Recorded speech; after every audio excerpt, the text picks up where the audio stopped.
Hello everyone, and welcome to Delft Stack. Today we have a very useful video.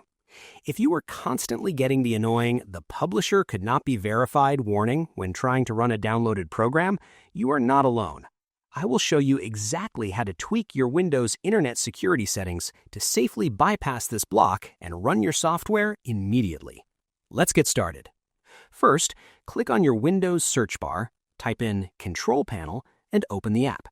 Change the View By setting in the top right corner to small icons, and then find and click on Internet Options. This step is crucial because Windows uses these core Internet properties to determine how the system handles files downloaded from the web, even after they are already saved to your hard drive.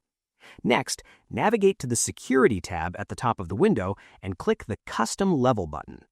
Scroll down the settings list until you find Launching Applications and Unsafe Files and change it to Enable.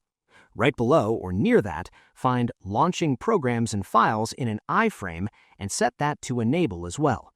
Doing this lowers the strict verification barriers that actively block unrecognized but safe executable files from launching on your system.